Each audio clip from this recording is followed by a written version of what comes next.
I caught her red-handed, dragging my freshly cut cedar planks across my lawn like it was some kind of yard sale free-for-all.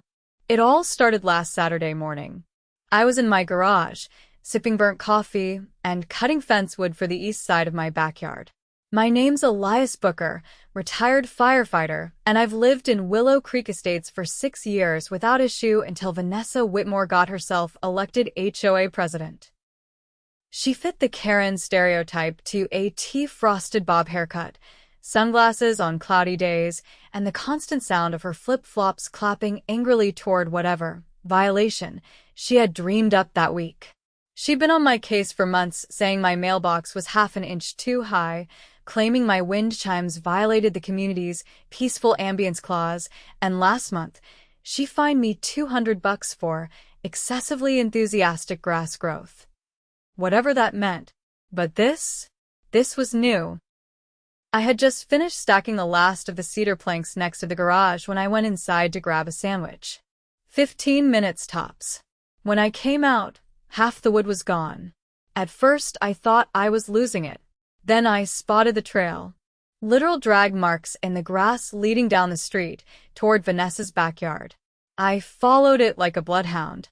There she was, Vanessa, in her signature pink velour tracksuit, hauling my wood into her side yard like she'd just scored a clearance sale at Home Depot.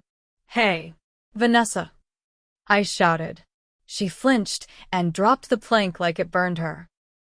"Elias. Oh, thank goodness you're here. I was just moving this wood so it didn't violate any community safety ordinances." It was stacked neatly next to my garage, on my property. "Well, that's debatable," she sniffed.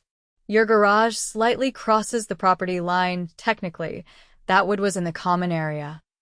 "Technically," I said, "you're out of your mind." Vanessa folded her arms. "If you want to avoid a citation, I suggest you lower your tone." I laughed. Not angrily, just disbelief. "You stole my fence wood. I relocated it for safety." I didn't argue. I just picked up my wood and walked it back piece by piece. She stood there glaring at me like I'd committed some unspeakable crime by reclaiming my own lumber. That night, I installed 2 security cameras. One facing my driveway, the other angled at the side of the garage, where I stacked the rest of the wood. I wasn't taking chances. If she wanted to play games, I'd bring receipts. The next morning, I barely got through my first cup of coffee before the doorbell rang. I opened it to find a man standing stiffly on my porch, holding a clipboard and wearing a polo shirt embroidered with Willow Creek HOA compliance team. Not a title I'd ever seen before.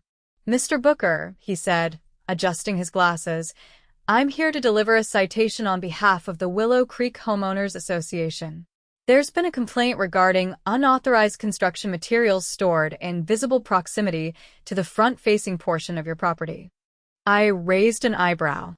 "You mean the fence wood?" He nodded without blinking. "Funny," I said. "Because I have footage of your president dragging it off my lawn like it was her prize catch from a lumberjack contest." He blinked. "I'm only here to deliver the notice." "I'll bet you are. What's your name?" "Gerald." He hesitated. "Voluntary staff. Volunteer enforcer, huh? You ever read the HOA charter, Gerald?" He didn't answer. Just handed me the paper and walked off with the kind of urgency that suggests someone knew they were in the wrong but hoped to disappear before it caught up to them. I closed the door and unfolded the citation. It was hand-typed, not even on letterhead.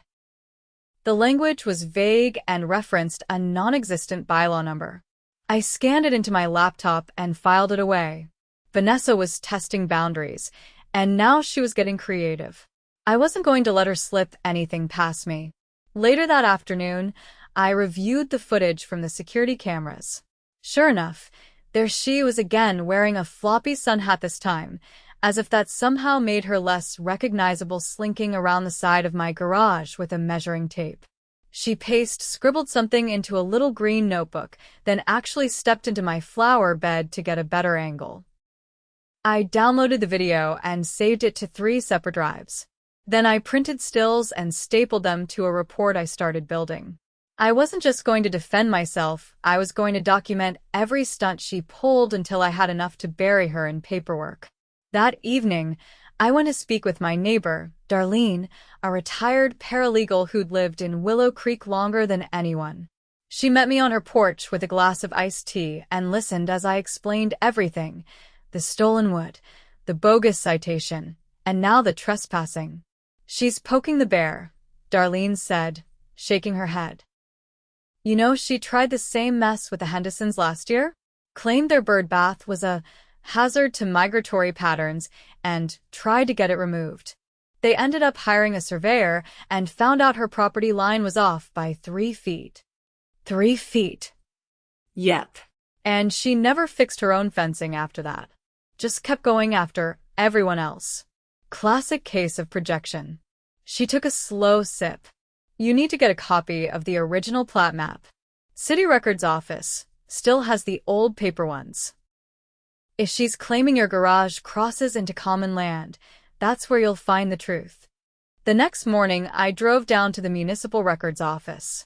The clerk, an older gentleman with a beard like a snowdrift, found the map in a dusty drawer after 15 minutes of searching. The moment I looked at it, I knew Darlene was right. My property line was clearly marked, and the garage was well within bounds. In fact, it was Vanessa's fence that encroached by about 16 inches into the green space. I made certified copies and took them straight to the city zoning department. While I was there, I asked whether anyone had submitted any recent complaints or permit requests for my address. Nothing. Vanessa's claim that I was in violation hadn't even been filed officially. That meant she was using HOA letterhead and made up citations to intimidate me. That changed everything. I returned home and spent the rest of the day compiling everything: footage, maps, false citations, and even screenshots of HOA bylaws from the digital archive. Then I emailed it all to the HOA board, the city mediator's office, and, for good measure, the local news tip line. 2 days later, I got an email from another board member, Tina Morales. She asked to meet me in person. We sat on her back patio, a few blocks over, with her dog napping between us.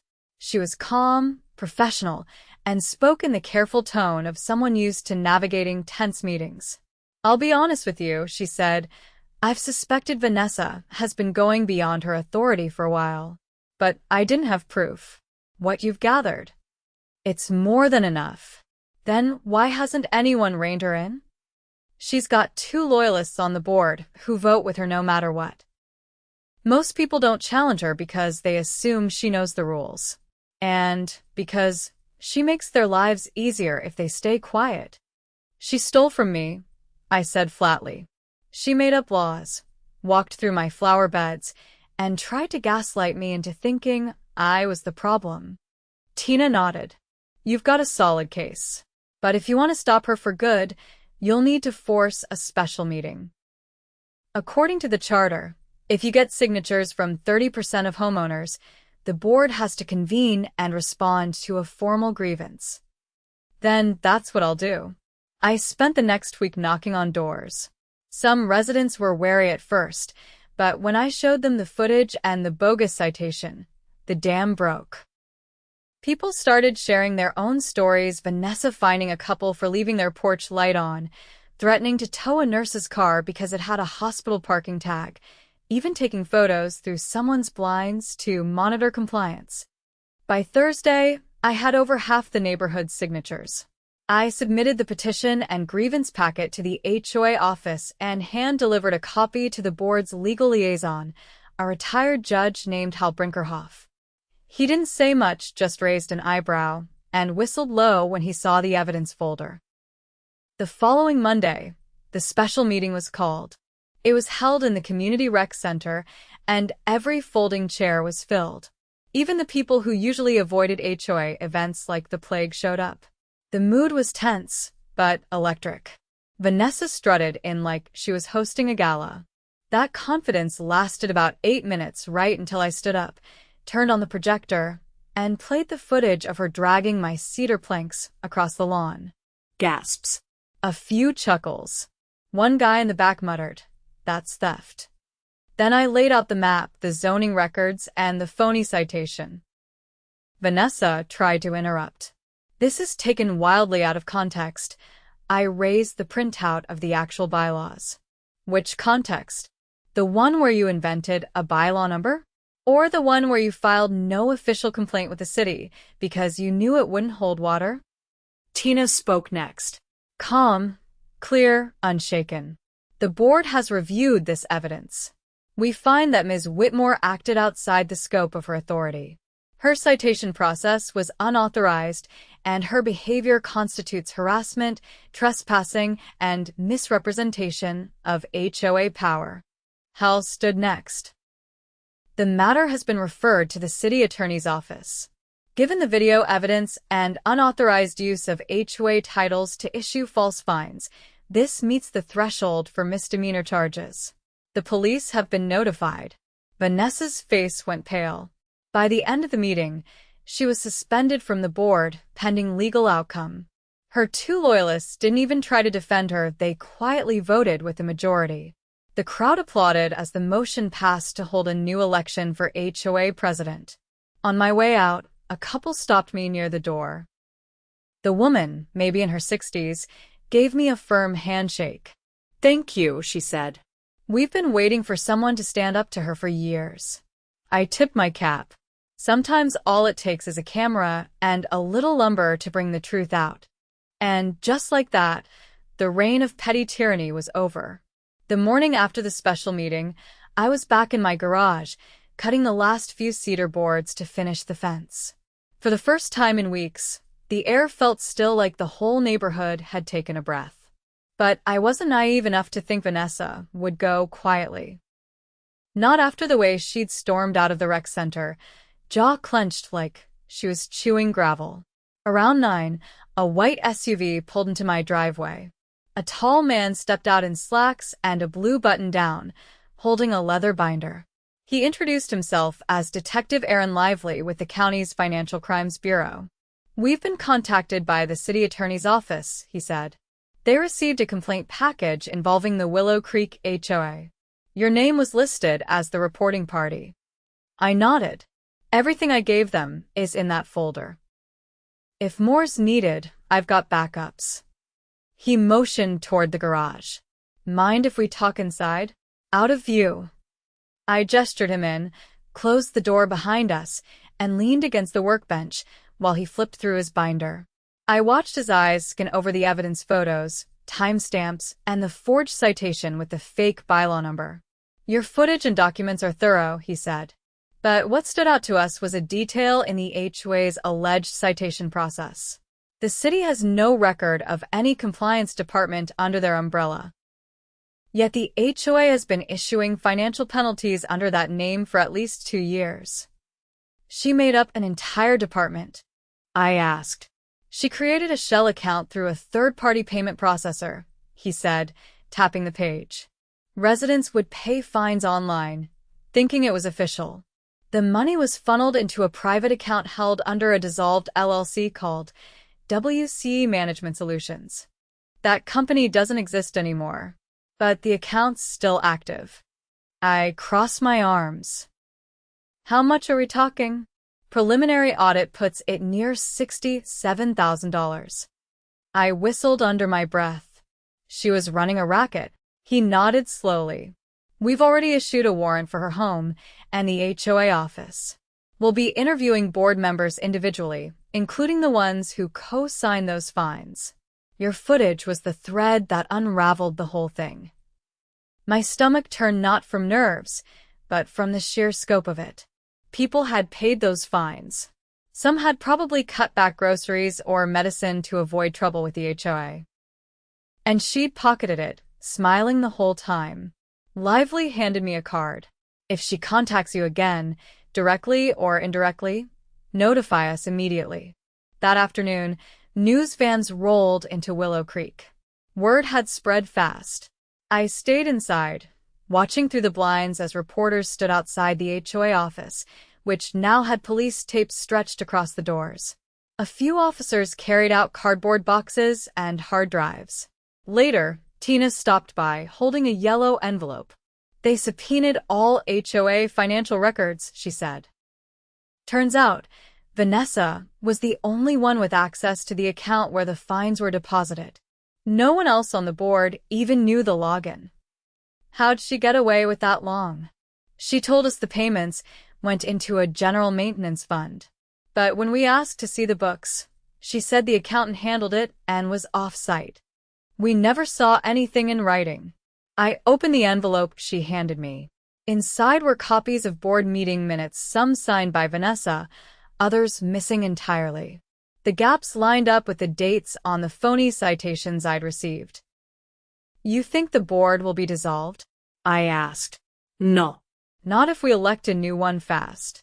We've got a temporary committee forming to restructure things. Everything's going to be transparent now.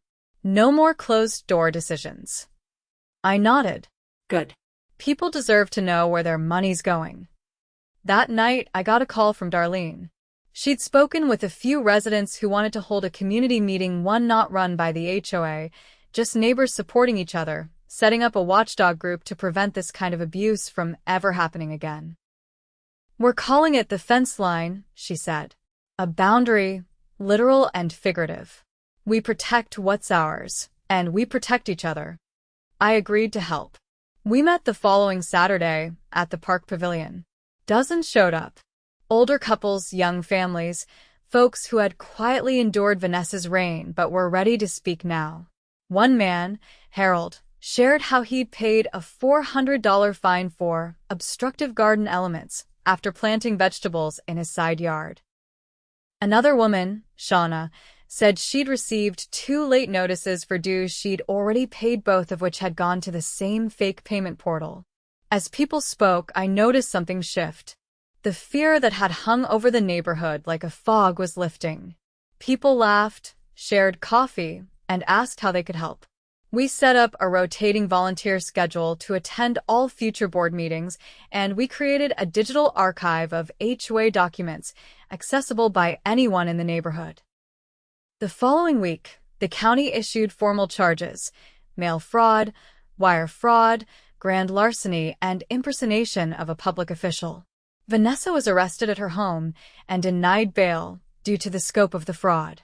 Her face appeared on the local news that night, eyes hollow, lips drawn tight. No velour tracksuit this time, just an orange jumpsuit and a blank stare. I didn't feel vindicated watching it. I felt tired, but I also felt ready to rebuild. Tina and I worked with the city to revise the HOA's charter. We added a clause requiring independent audits every year and banned any single officer from having full control of finances. We also installed a public bulletin board outside the HOA office listing all upcoming agendas and votes. One afternoon, a teenage boy named Marcus rang my doorbell. I'd seen him skateboarding through the neighborhood before, but we'd never spoken. "You the guy who took down the HOA president?" he asked. I chuckled. "Guess I am." He handed me a handful of flyers. "We're doing a fundraiser for the park, gonna repaint the basketball court and fix the lights. Thought you might want to help." I looked at the flyer. It was hand-drawn, colorful, and hopeful. "Count me in," I said. That weekend, I helped lay down new paint lines on the court. Kids played music from a Bluetooth speaker. Parents brought snacks. Nobody mentioned bylaws, fines, or violations. We were just neighbors again. By the end of the day, I stood at the edge of the court, watching the sun drop behind the rooftops. My new fence was finished. My wood was where it belonged. And so was the sense that this place, this community, was finally ours again. No one was coming to steal that. Not anymore. The weeks that followed were quieter, but the kind of quiet that hums with potential. With Vanessa gone, the atmosphere in Willow Creek shifted. People started waving more. Lawn chairs appeared on front porches again. For the first time in years, kids rode their bikes without their parents worrying about someone snapping photos for a compliance report. The air didn't feel watched anymore. Still, I kept the cameras up. One afternoon, just as I was oiling the last gate hinge on the new fence, a silver sedan pulled up in front of my house. A man in a dark blazer stepped out, holding a padded envelope and a badge clipped to his belt. His shoes crunched across the gravel as he approached. "Elias Booker?" he asked. I stood, wiping my hands on a rag. "That's me. Agent Randall, State Financial Crimes Division. We're assisting the county on the HOA embezzlement case. Mind if I ask you a few questions?" I led him inside, offered him the only clean coffee mug I had left, and we sat at the kitchen table. He pulled out a notebook, flipped to a tabbed page, and tapped his pen against the envelope. "We've located multiple bank transfers from the WC Management Solutions account to several others," he said. "Some of them lead to shell corporations in Nevada and one in Delaware. We believe they're tied to a broader pattern of HOA-related financial fraud across several counties." I leaned back, the chair creaking beneath me. "This wasn't just a local job?" "Not anymore," he said. Vanessa Whitmore served on at least 3 HOA boards under different names. In one district, she went by Whitmore Vance and claimed she was a property consultant. In another, she used her maiden name and worked as a compliance advisor. Each time, she created fake departments, collected fines, and rerouted funds. I stared at him. "You're telling me she's been running the same scam in multiple neighborhoods?" He nodded grimly. "We believe she's part of a fraud ring. Not just the mastermind, she's the recruiter. Brings in people she can manipulate, gives them titles, trains them to enforce fake rules, then moves on before anyone catches on. Willow Creek is the first place someone documented everything start to finish." He slid a paper across the table. It was a subpoena notice for a civil asset forfeiture hearing. She used funds from this neighborhood to purchase a property upstate. "We're filing a motion to seize it. City Council's interested in turning it into a community center. Your documentation made that possible."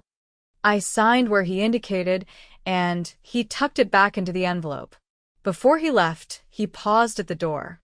"One more thing," he said. "There's going to be a grand jury. You may be called to testify. Based on the scope of the fraud, we're looking at federal charges.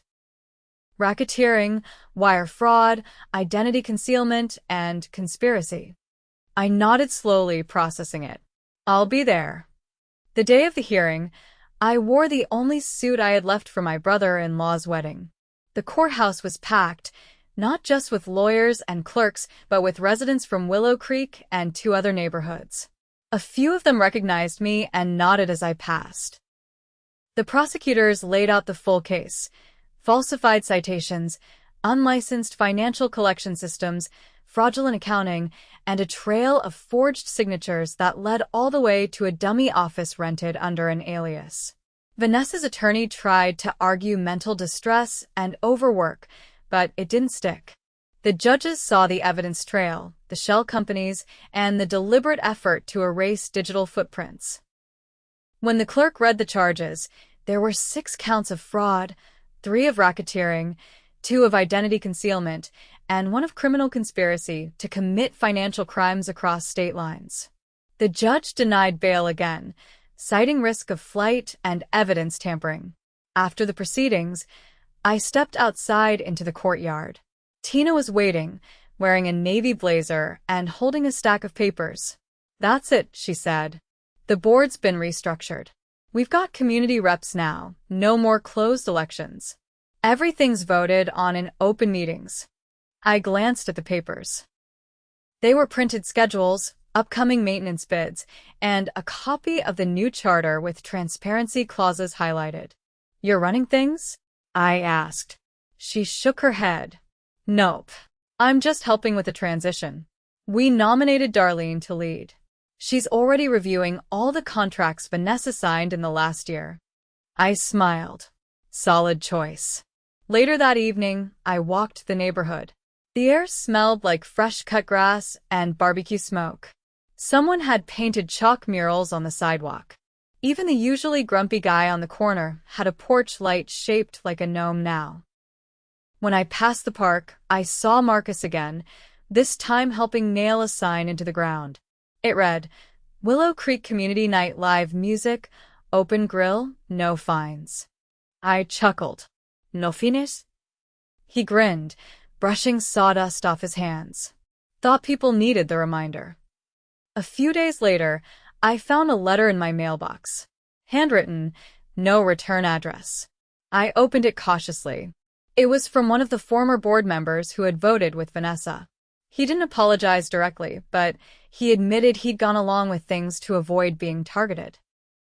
Said seeing someone stand up to her reminded him of who he was before the HOA turned into a power ladder. He ended it with one line. You built a fence, and it turned out to be a wall she couldn't climb. I folded the letter and tucked it into the back of my file cabinet behind the last still photo I'd printed from the security footage. The one where Vanessa looked directly into the lens, arms full of stolen cedar, caught in the act. I didn't keep it out of pride. I kept it to remember. Power unchecked never stays small. It grows roots, spreads like mold in the corners no one sees until someone shines a light on it.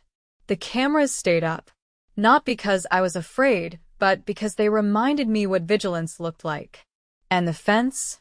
It stood tall, every board in place, every corner square. It wasn't just wood anymore. It was a message.